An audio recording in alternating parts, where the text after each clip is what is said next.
Hey everyone, welcome to PunkCast. My name is William Maxwell. I'm a student of Web3 and the owner of Punk 9527. CryptoPunks are 10,000 uniquely generated characters stored permanently on the Ethereum blockchain. No punk is the same. This is a show dedicated to celebrating the punks behind the punk. My hope for this podcast is that we capture the essence of the punk culture, elevate the brand and the individual behind the punk. One last thing. Projects discussed on the show is not financial advice. Crypto and NFTs are a volatile and risky asset class. Please always do your own research. Other than that, let's go. GM, hi and welcome back to another episode of PunkCast. Today we're back with Punk 2477 with two attributes, normal black beard and grey forward cap. In real life, he's a man of many hats, or caps I should say. He's an architect, artist and photographer, but also deep into NFTs, having collected his first punk way back in 2018. He now currently serves as advisor to gen art platform Artblocks and photography platform Assembly Curated. Please welcome PixelPete to the show. Pete, how are you? I'm good, Max. Thanks for having me. It's a pleasure to be on the show. Nice having you, man. I think got put onto you from Tony Herrera since he was tagging you because of the recent Golden Goose sale. So would love to sort of venture into some of that with you today as well. Sure. Yeah. Tony's like at the center of this web often, I think. So you probably speak his name frequently. Yeah, he's I think he bleeds punks. I think so. So why don't we start with just a little bit of our handle. Why PixelPete?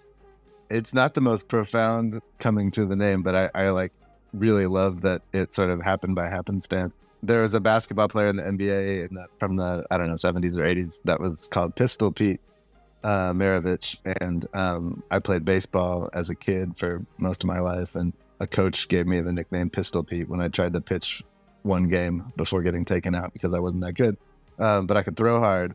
So I like kept that name as like an online moniker. And when NBA Top Shots came about, it really made sense because it was like a throwback to the basketball name. And then I had that name as Artblocks began, and I was like really involved in the Discord, and somehow it came to me. I don't love guns, so it was like this weird dichotomy. It was like sending the wrong message, and it just occurred to me that I was like obsessively collecting pixels, and Pixel Pete sounded even better than Pistol Pete, so it stuck. No, it's an awesome, catchy name, right? So well done. And would be great if you could share a bit of background to your backstory before we get into punks and all the other bits and pieces. I think a lot of people like myself would be interested to understand how you got to where you are. Sure. I'll go quickly through my sort of professional life, maybe that led me to NFTs. But I studied architecture in school, as you mentioned. I practiced architecture for about 7 years after university and was always sort of looking for the next thing because I realized midway through school that the practice of architecture wasn't really the right fit for me. It was a bit of a slower pace and I don't know, the speed just wasn't really correct. And eventually I found my way into architectural photography, documenting architecture for colleagues, publications, for competitions and things like that. And I had always sort of had my hand in photography. My dad was kind of a serious hobbyist. We had a darkroom in our basement growing up. I was sort of in and out of art schools growing up and took a lot of photography classes. So I was always sort of had a camera. And I think architecture school taught me how to like think about compositions of spaces really well. So that came sort of natural. And then I just had to learn the technical sides. And once I did, I made the split from architecture and have been shooting for about 9 years full time. And then that leads sort of into the pandemic. And well, I guess I should rewind. Sometime around 2016, 17, my good friend Eric Snowfro had been sort of talking about exploring cryptocurrency. And I have this distinct memory being in a bar with Eric. It was just the two of us. And I think it was late in December of, I want to say 2016. And he was telling me that he really wanted to buy a Bitcoin. And I didn't really know anything about Bitcoin at the time. I sort of knew it existed. And Eric always has these like harebrained ideas and he sort of throws them off me as like a sounding board. And with that, as usual, I sort of met it with trepidation or whatever. And I remember then, like a week later or a few days later, he was having a New Year's Eve party that a bunch of our friends were at, and he came up to me and he's like, "Pete, I did it. I just bought the Bitcoin." And I think he had bought it on, I assume Coinbase at the time. It was like, $700, but it was like a big deal for both of us at that time to think about that kind of spending. And shortly after, I started dabbling, especially as I learned more about Ethereum, largely through his explorations and his enthusiasm for smart contracts and composability and things like that. So we both sort of like had this like parallel path, me sort of like a few steps behind him, dabbling into investing in crypto and like, going through the ICO thing. And we went to a conference about business on the blockchain here at Rice University in Texas.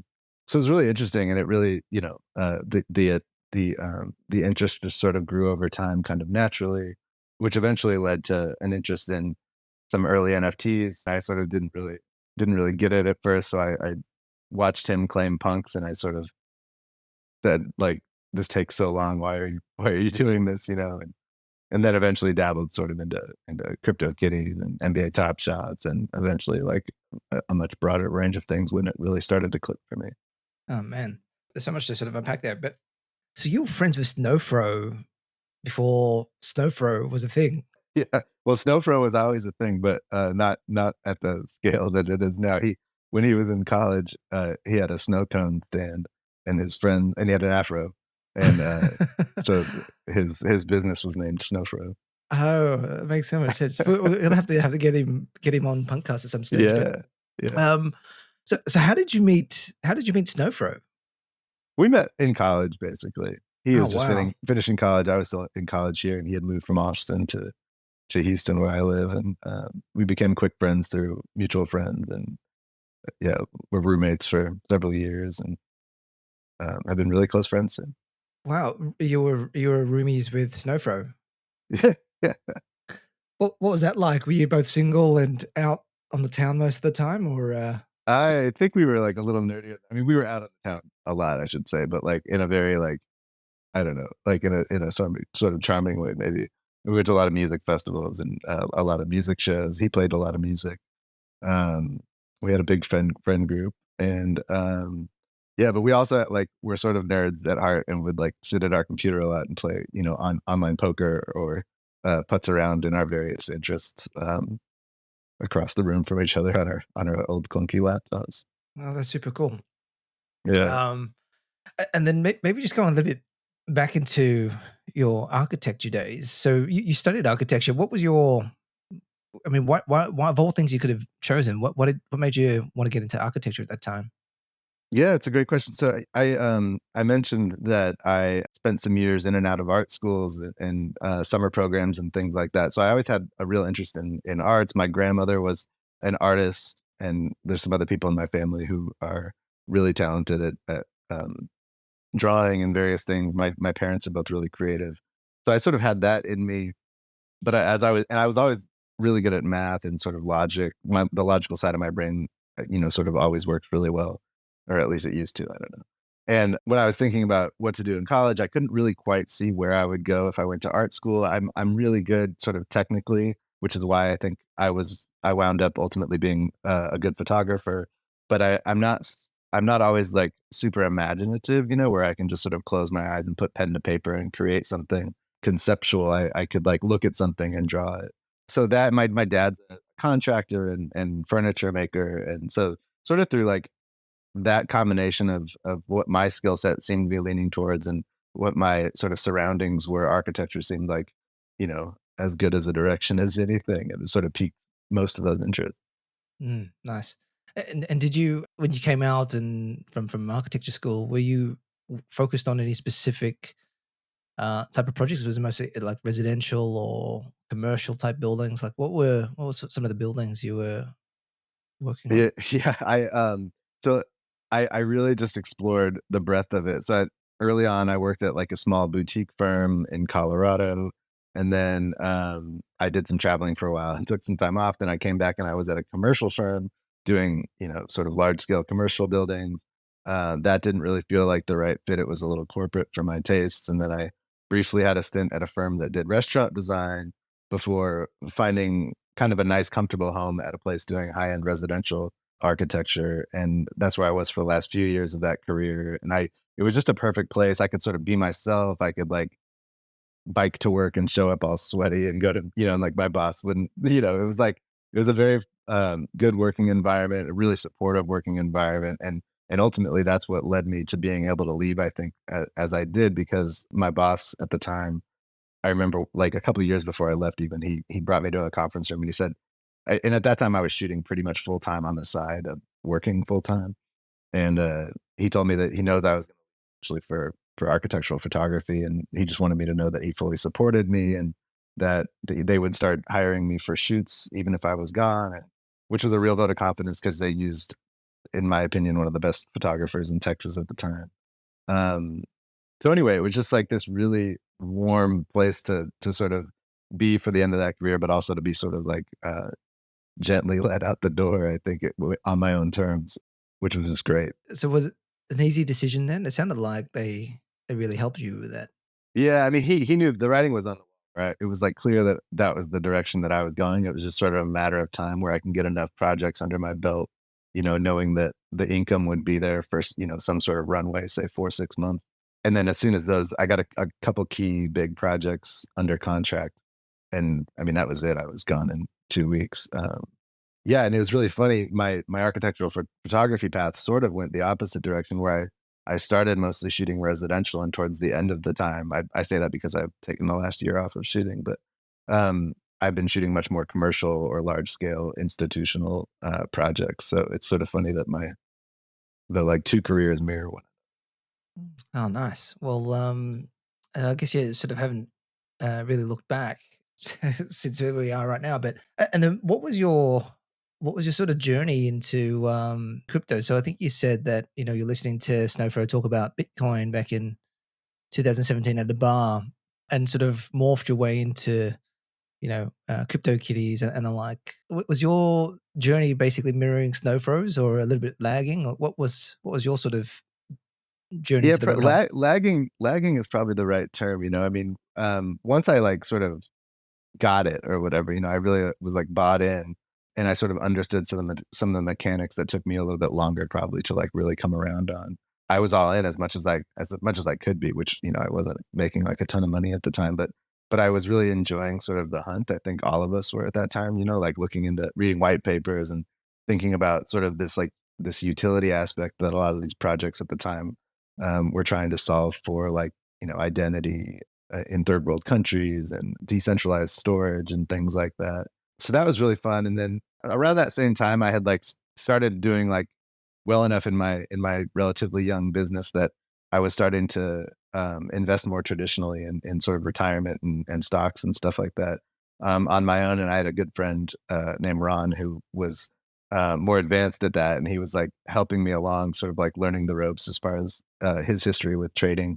Um, and then I sort of got him into crypto through this like relationship, which was funny. And so we sort of had this world in which we would both work at the same coffee shop every day and get together and talk for much too long eventually about just crypto, but earlier on about investing in general.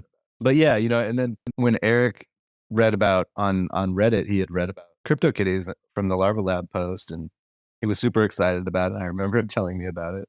And I just like really just didn't see it at that time, And to his credit, he did, and he spent the time learning how to claim those punks, and it was sort of fun to watch from the sidelines. And I would say it must have been 5 or 6 months later, and I think early 2018 is when I claimed or bought my first one for like 0.13 ETH or something, and then I think I sold it famously like 2 weeks later for a cool profit of 0.05 or something.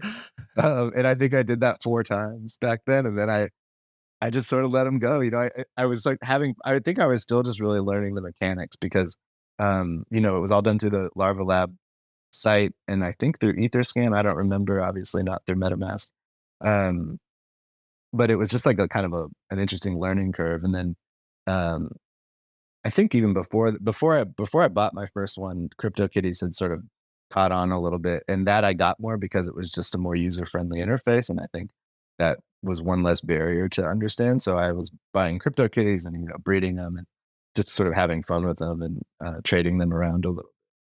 Um, yeah, and then it really wasn't until then we experienced the downturn somewhere shortly after there of the 2018 crash, and I think like a lot of people, I just sort of you know aligned my focus back on my work, and I continued like dollar cost averaging some investments, but like I didn't really pay any attention. I had faith that it was going to come back up eventually, but also had an idea that it was going to take quite a while, and I was okay with that. And then it wasn't really until the pandemic started, and we had this, like small pandemic friend group, which included my partner and I, and Eric, his wife, and kids, and we would get together a lot and be talking about how he was like putting his head down and building this thing that we had talked about a lot back in 2018. There was a time where um, four of us, he, myself, his brother Daniel, who's an artist on Artblocks, and another friend of ours, Matthews, a professor of robotics at Rice University, and actually not in the space, but we used to get together and talk about this idea for Artblocks that Eric had. And we all sort of brought something different to the table. But anyway, that all sort of blossomed into further exploration into NFTs as they started to develop more, and all the timing just sort of aligned perfectly, as history shows. It's so crazy. So when were you guys talking about art blocks? Like when were the early sort of conversations about art blocks? I think it was mid to late 2018. It's funny, we have an old chat server. Why am I blanking on the name? We have a Slack channel. We have an old Slack channel that we used to be in, and it got dug up not too long ago. And there's all these kind of weird, nerdy conversations.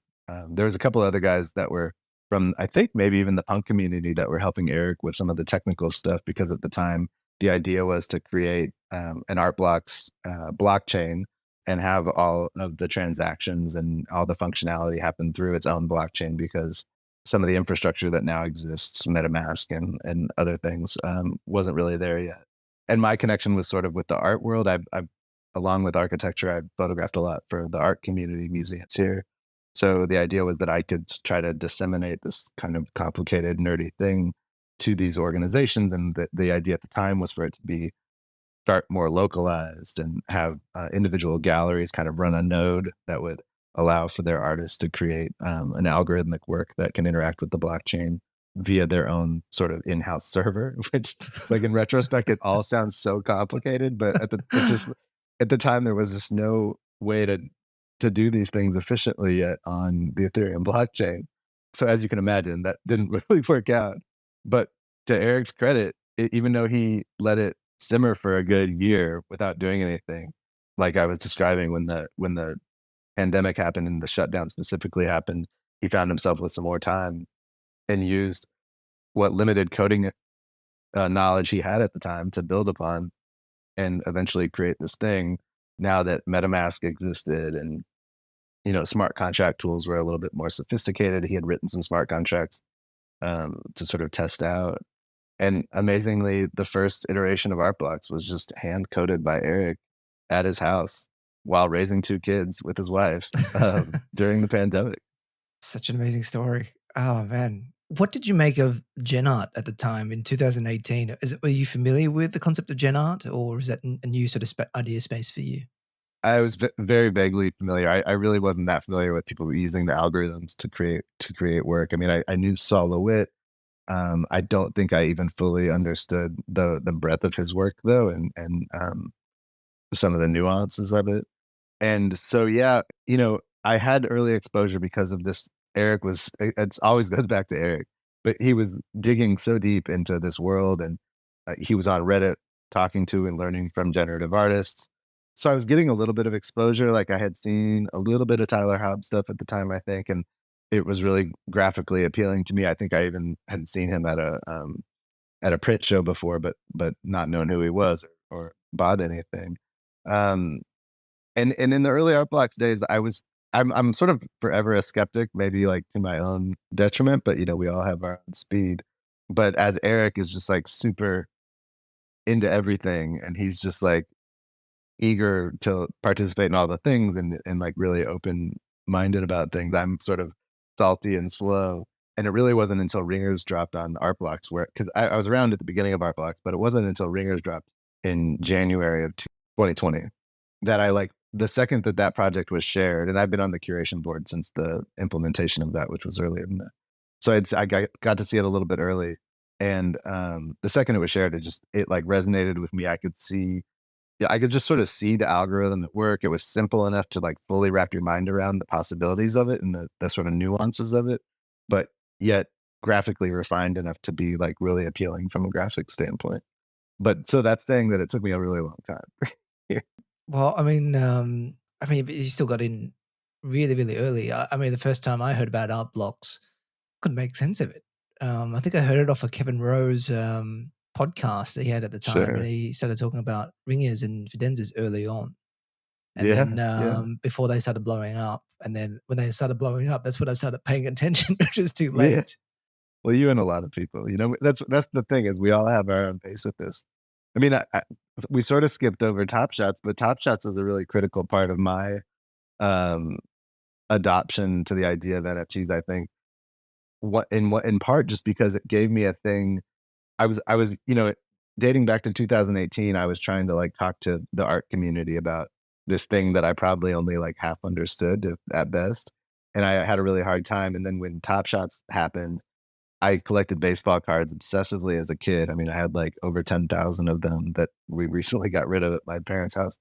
But it was the first time where I could like really easily convey the value of provable digital assets on a decentralized ledger to like my friends, you know? And I would sort of say that story a lot because I was like getting kind of deep into it. And I was excited about it because it was kind of a crazy time when Top Shots was sort of at its peak.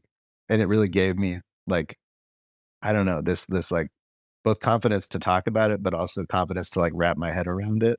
And then I think I just needed a little bit more time regarding digital art, you know? Yeah, I think we all did. Yeah, Top Shots was a crazy sort of frenzy too. So you got into Top Shots relatively early as well. Pretty early, yeah.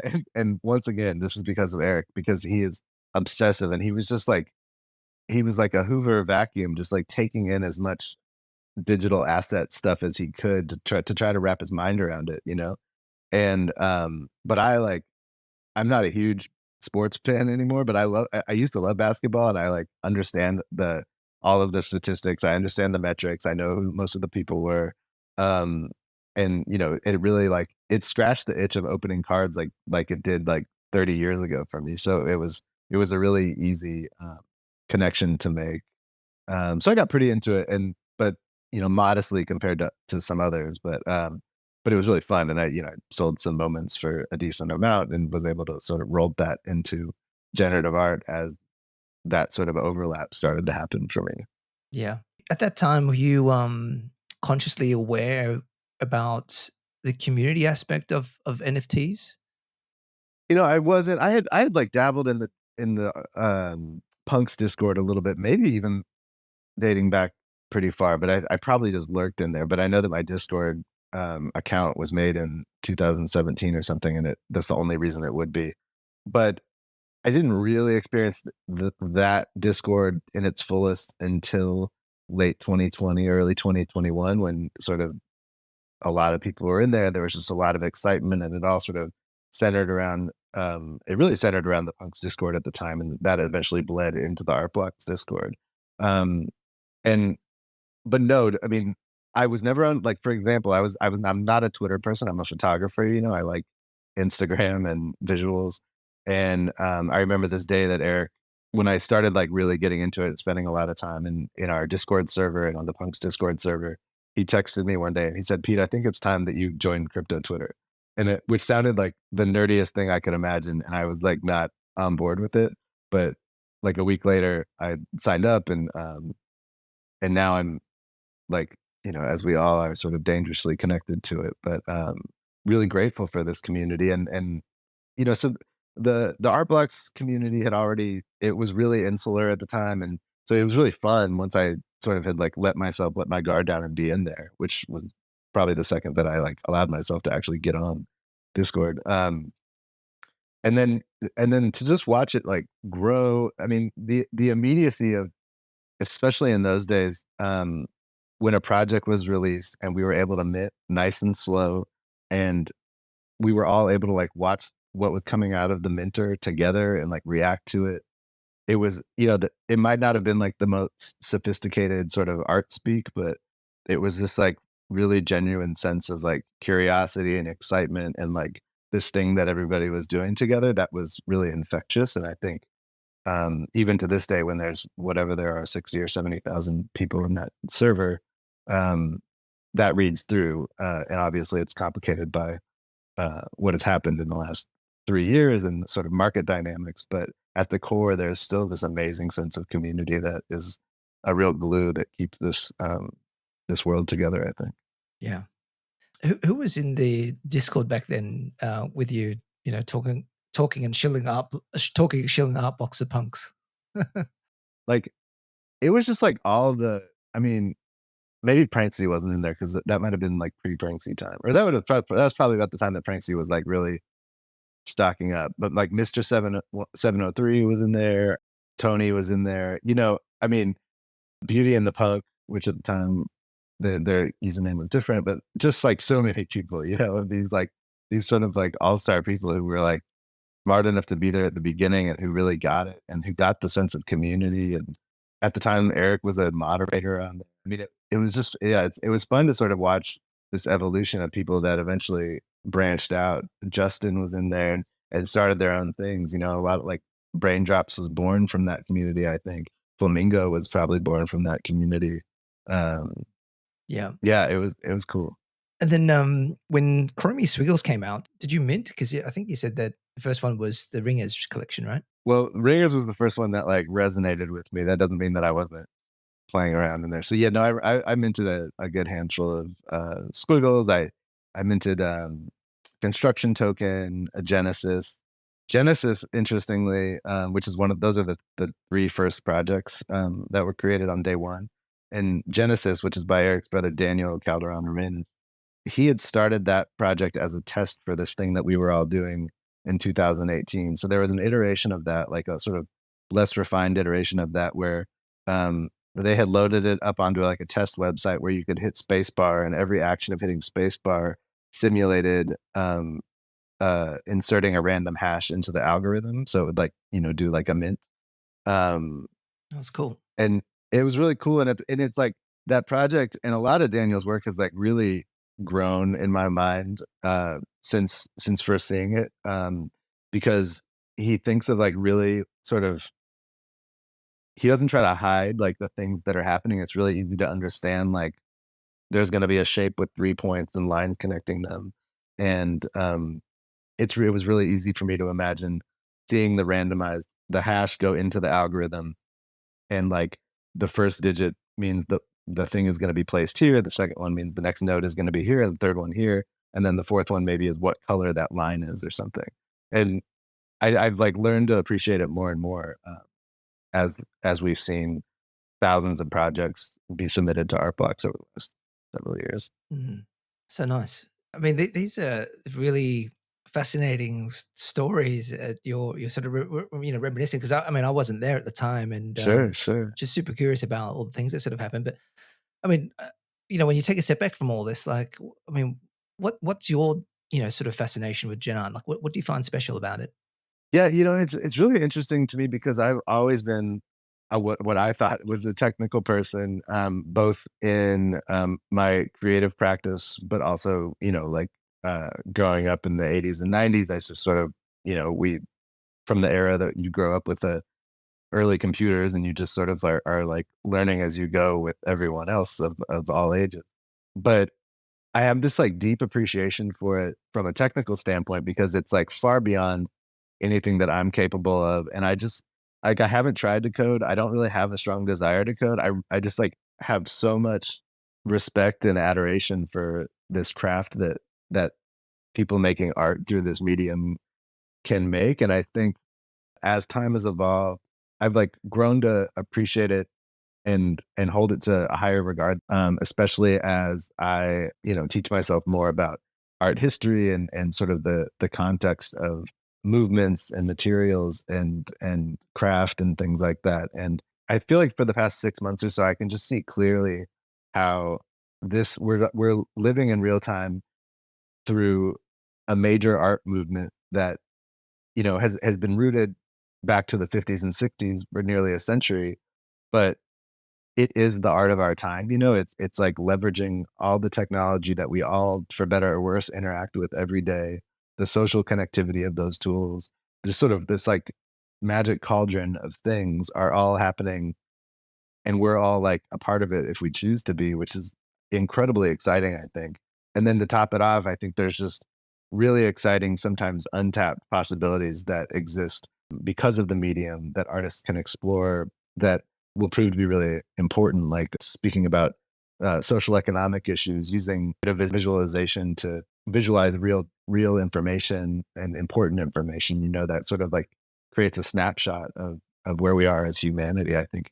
Yeah, and so I will say that my interests have gone from waiting for things to be really graphically pleasing first, like on a surface level, because that's sort of I've always had this problem maybe where I like that's how I look at art first is like I want like a nice picture on the wall.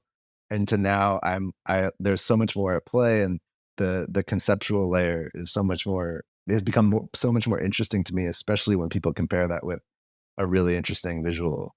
And as this space matures and has outsiders who have been working in this medium for a long time come in, we're starting to see more and more of that in like a really exciting and mature way. Yeah, nice. Mate, and if we're talking about aesthetics as well, I think this podcast wouldn't be complete if we didn't talk about Ringers 879. What did you see in what is Ringers 879, and what did you see in it at the time? Yeah, so Ringers 879 is the goose, which is become sort of one of the most iconic pieces on Artblocks, probably the most iconic piece on Artblocks. And what's really interesting about it is that throughout the life of Ringers as a project being published and us all sort of knowing all of the iterations, often front to back, through those early days of Artblocks and even to today, like statistical rarity is a thing that's like a really obvious metric for people to measure sort of value and uniqueness. But what was really great about the goose is from very early on. I'm talking like the day after mint, maybe even the day of the mint. I remember Tree noting how much he liked it, but it stood out as not particularly statistically rare, but like really unique from this. There's just this quality that can happen through the chance of an algorithm where Dimitri could have hit the test mint button, 10,000 times, 100,000 times, and never would have gotten something that came out that looked sort of as unique as that piece did and as identifiable as this sort of anthropomorphized version of a goose. So that was the first time that, like, as a community, I think that we had experienced that aspect of this in this new sort of long form generative art form that has sort of emerged because of art blocks and some of the players related to it. So so I say all that not like we'll rewind and say that 2 days after the mint, the goose was sort of coined the goose from Dave from the Punk server in the art block server. I think somebody had called it up, maybe Dimitri or he posted it, and Dave just responded with the goose emoji.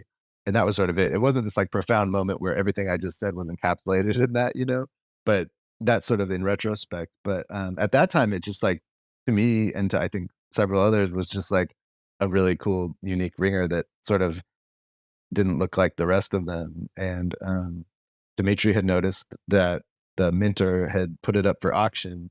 And at that time, OpenSea's auction mechanic was really clumsy, where you had to place something called a bid, not like the bid that we use today, or not an offer. There's like offers and bids. I can't remember. But they could also just click accept at any moment, even if it was a timed auction. So I had put in all the ETH that I had, which was like 1.26 ETH, beating 113, who's one of our community members who will never let that be lived down, but in a very gracious way. And I remember saying in the server that, well, there goes my chance. That's all I got. And within an hour, I got pinged by Dimitri saying, "You got the goose. You won the auction. I can't believe it. I'm so happy for you." And to this day, I have no idea who that mentor was. I don't really know what happened. He's probably crying in the corner somewhere. Hopefully not. Hopefully they've had some big wins since then. But it was just this like really interesting moment. And over time, it became this sort of meme in the server, used for reactions and things like that. And something like that just kind of gains this traction to eventually have this knock-on effect of all of the stuff that I described earlier, which is just super fascinating. So was it coined the goose before you purchased it? Yeah.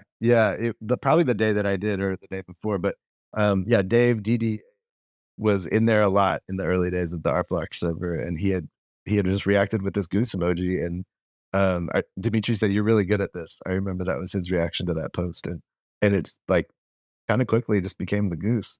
The Ringers was one of the first projects, maybe the first project where people were sort of trying to like assign familiarity to iterations, a generative art project. So there was like, I can't remember what other ones were, but people were trying to like, that looks like a fish, that looks like a whatever. I don't think knowing that it would sort of anthropomorphize it into like stardom or anything. I think it was just a fun way for people that were, I think one of the things about this world, especially in those early days, you had to have crypto to get into it. There probably wasn't a lot of people that had a lot of experience with art. So, having that sort of familiar tie to something like is like gives you an easier barrier of entry to appreciating an art form or something, you Yeah. know? I mean, yeah, definitely. Once you see it, you can't unsee it, and it's definitely got huge mimetic value now, right? For especially for crypto natives in the space, and so I think the recent Sotheby's sale was sold to another punk 6529 for $6 million, which is huge and Yeah. testament to what the piece actually means. But for you, I mean, like what do you think it means to the sort of space? I was talking to this the other day on the Proof podcast, but I think it's just such an interesting example. I sort of alluded to it earlier, but of the sort of magic that happens with a long form generative art project and these things that emerge out of it that are completely unexpected, both to the collector, but also to the artist, which I think is like one of the most exciting parts, right? Is to like create. Um, create a program, essentially create an algorithm that's meant to create you know, identifiably random outputs that are like, generally visually pleasing and fall within the artist's parameters. But to then still be surprised after looking at a bunch of testnets to make sure that that program works the way that you intended, is really exciting. And then for there to be this like back and forth dialogue between the community and the artist and everyone in between. So this was this like great example of it, and I think over time it has just risen to sort of represent more than itself, more than Ringers as a whole, potentially the whole platform, potentially more than Artblocks. And I think that's what 6529 and his partners were responding to with their purchase and bids, is that this is this iconic thing that sort of represents this moment that we're in at this point in a way that is like, I think for many, especially on the outside, hard to grasp. But that's what it sort of is to me, is it's just this like thing that's greater than itself, and it needed someone like that to steward it basically in perpetuity. I mean, I don't think they're I don't know if that they'll ever sell it. Yeah. Um, No, it's a beautiful iconic piece, and I think everybody in the NFT space is automatically knows what the goose is for sure. And I think what I sort of find fascinating when you're talking about, I guess, your journey and the story, it feels like there's a lot of punks behind the scenes of everything that is relatively culturally and historically significant, right? So, I mean, you spoke. I mean, this particular piece. I mean, it's created from a project called Artblocks from a punk Snowfro. You were a punk that sort of bought it and then on sold it. Now it's in the hands of 6529. Dave was the punk that named it the Goose. So there's a lot of links to punks in some ways, which I sort of find super fascinating. But maybe we can unpack your punk story. You spoke about your first punk, which you held for a couple of weeks and then sold. And I think I'm having a look at that punk now. So 3675 was the punk. It was actually a Hember claim punk. But yeah, January 4th, 2018, what was your thinking around buying a punk, and how were you thinking through traits at the time? I was definitely just looking at things that, well, there was probably a variety of things. One is that were kind of aesthetically pleasing to me, but two, it was probably looking at the floor, because I like, as I described, was not like fully bought into this thing. And although it wasn't much money at all, it was still like part of my precious ETH, and I just felt like I was throwing it away. Yeah, I don't. I'm like trying to remember if there was like specific thoughts in my head or like I can see the page in front of me, but I can't remember, like I wasn't like digging so deep into like the coolest traits or whatever, because I think I'm sort of like more focused on trying to understand the tools that it required to transact in that ecosystem, which is funny. Experimenting. Yeah. Yeah, but I love this punk, and I'm looking at it now too, and this is like the punk that got away to me, because I love the purple hat and I love the glasses, and I like Shane Lavalette said when you interviewed him, like I like that the head shape of the female punks, I think is just like really aesthetically pleasing. So there's a lot to like about that one. Yeah, I like the purple hat too. And what about your current punk, 2477, normal black beard and cap forward? What was this sort of purchasing journey like for you?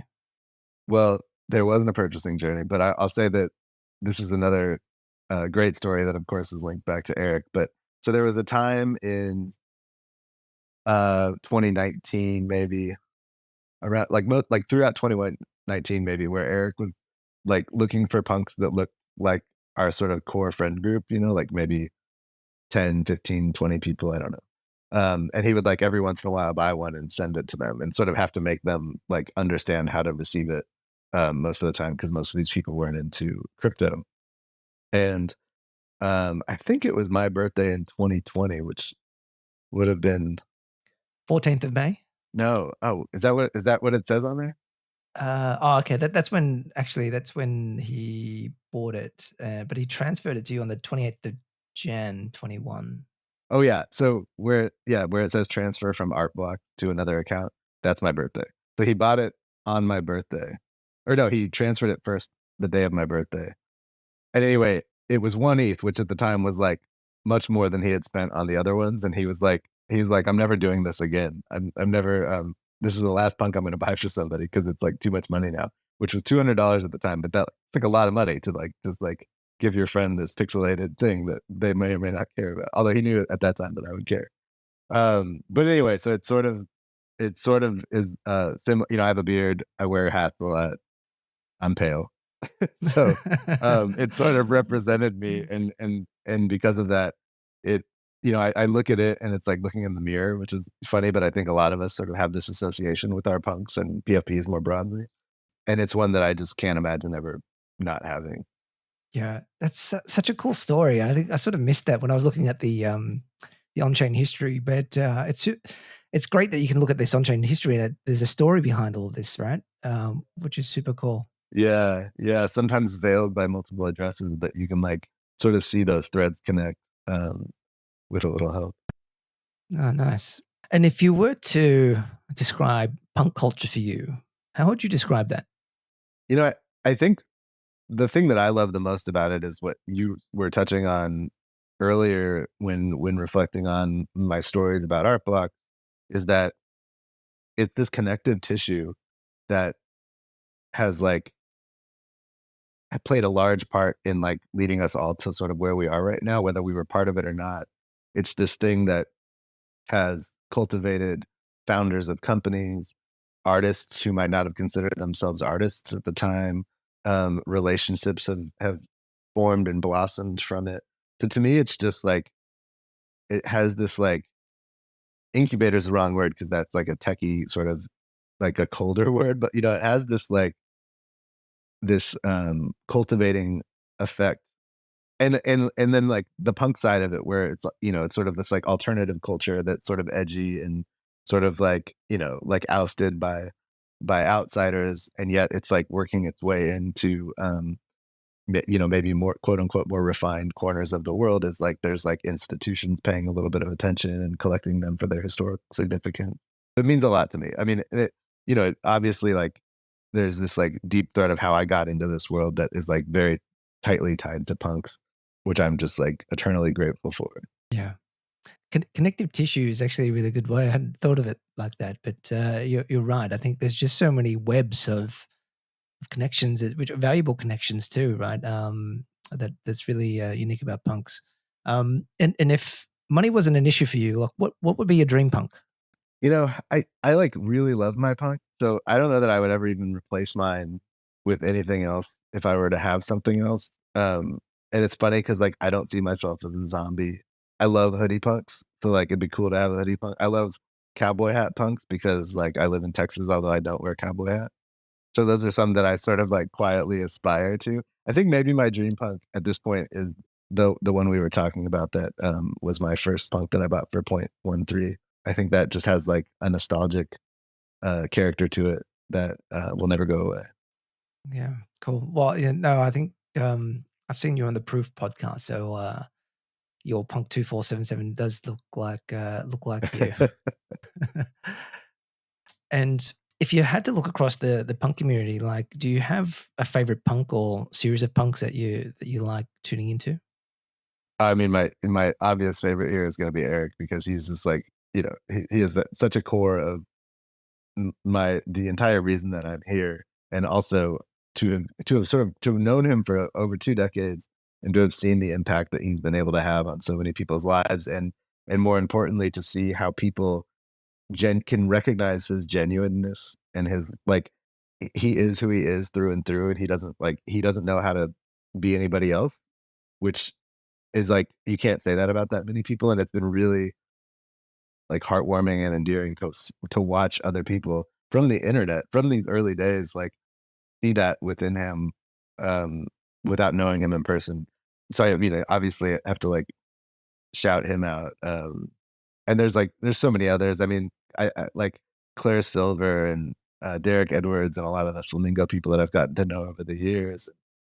Beauty and the Punk we were talking about earlier. Like there's these people who have risen to be, you know, really notable artists, but also really notable sort of stewards and figures in this world that I've learned so much from.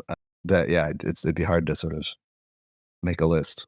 Beautiful. I think Eric is on a lot on the top of many lists as well. So yeah, I mean, I've never met him personally, but I think just from the things that I've sort of seen and the way he just conducts himself in a space where things can get quite toxic, he's carried himself really, really well, full of positivity, and it just comes with a purist vibe, um, Yeah, which is a beautiful thing, and that's what I love about punks and art blocks. It just feels like it's a bit more genuine and less grift, right? So, yeah. which is good.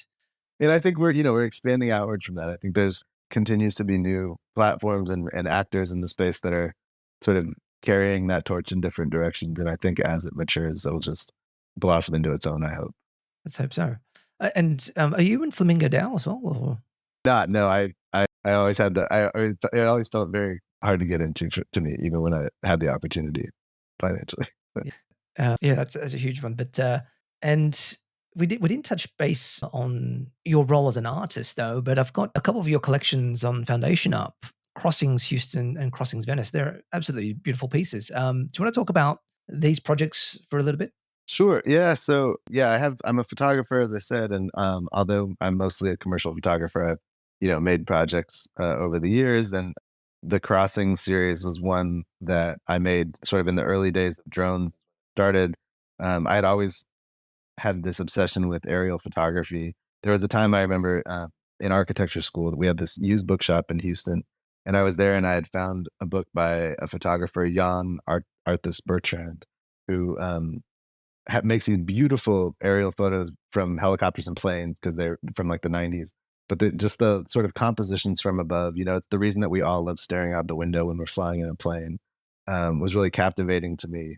And so when a friend had told me that you can buy a drone with a camera attached to it, my mind was blown. And so I bought whatever the first DJI Vision was, and putzed around with that. And at the time, I was taking a lot of pictures of downtown Houston, and it eventually evolved to finding this sort of uh, templatic like composition of a straight down over an intersection that can be kind of tiled together to create like a quilted view of the city, no matter how you rearrange it.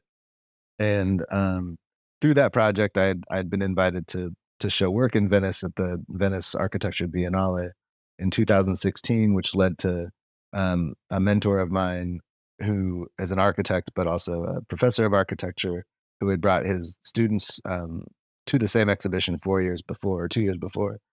He had encouraged me to do sort of a sister series, if you will, of Venice.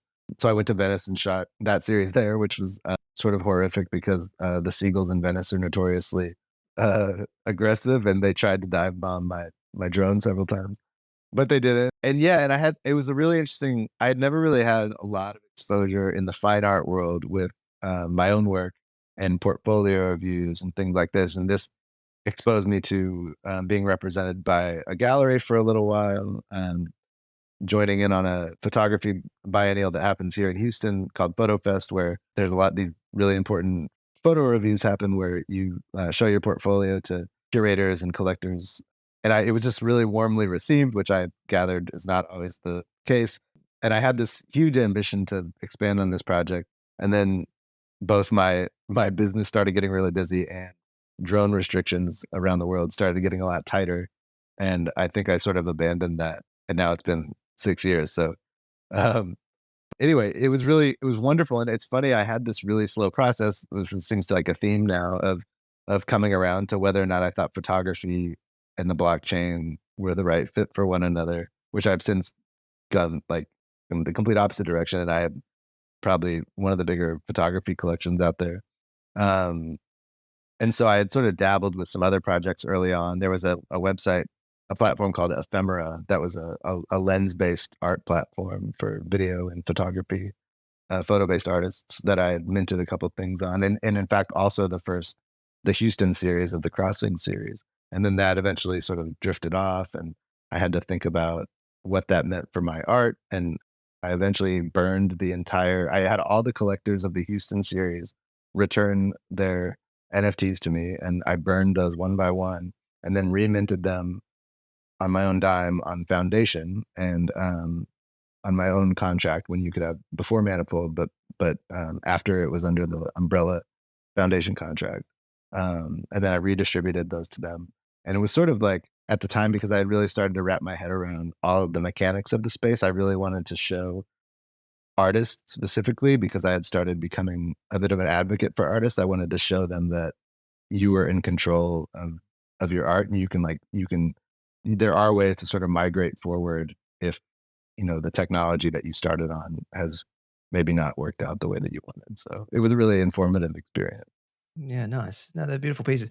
I just sort of noticed Tony Herrera's got a couple of your pieces as well. He does. He was such an early supporter. In fact, he also really in the early days had bought a couple prints from my website, and was just I've heard this from so many people. He was just so warm, and so he just wants people to succeed, and is like, he's proud. Every time I see him now, he'll tell somebody that he has some of my prints on his walls, and it's like, you can't express how much that means. That and especially being a figure that's as prominent as he is in the space, for him to champion yourself and others the way that he does is really something. And it's a great example. I think like I learned a lot from that. Yeah. Tony seems to be everywhere, infiltrating with every single punk story that's been Yeah. told, which is a beautiful thing too. He's such a really great soul to have. Man, this was fun. I just want to go back a little bit to the topic of punks again. What are your views on View One punks? I can't say that I have super strong views on it. I think there's like, I for whatever reason in my head, I don't have any interest. But I think it's really interesting that they have their own life and that people find them valuable. I think it's just like a sort of another layer to the punk story that's really interesting. I mean, there's nothing more punk than sort of being like the black sheep of the punks, right? So that's particularly interesting to me. But I think that whatever the Larva Labs guys, what direction that they wanted to go, to me is sort of the true representation of the thing that they created, and I just sort of respect that and move on with my day. Gotcha. And how do you feel about the Yuga acquisition of the Punk's IP back in the day? Yeah, time will tell, I suppose. But I miss the old days. I'll say that. I really like. I mean, the old days in so many ways. The sort of pre-Meebits days, the the old Discord days, there was something really special there, and obviously it could never last forever.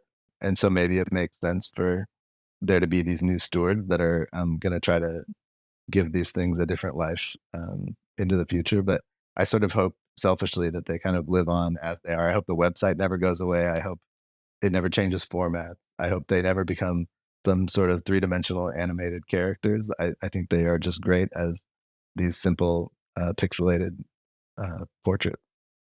Mm, well said. And if you could pass on a message to the next owner of Punk 2477, what would you like to say to them?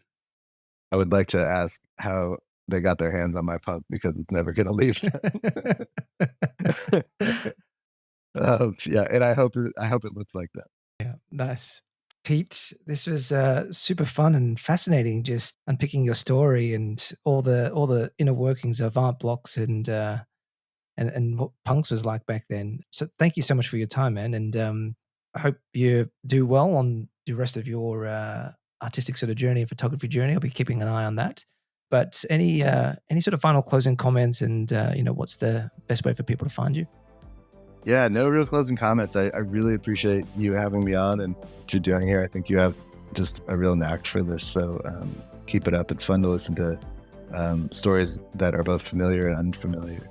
And best way to get in touch with me is PixelPete on Twitter and on Discord. And there's like a link bio thing for the other things in the description. So awesome. Yeah, I'll put them in the show notes. But guys, thanks again for tuning in for another week of PunkCast, and we'll be back next week with another Punk. Bye for now.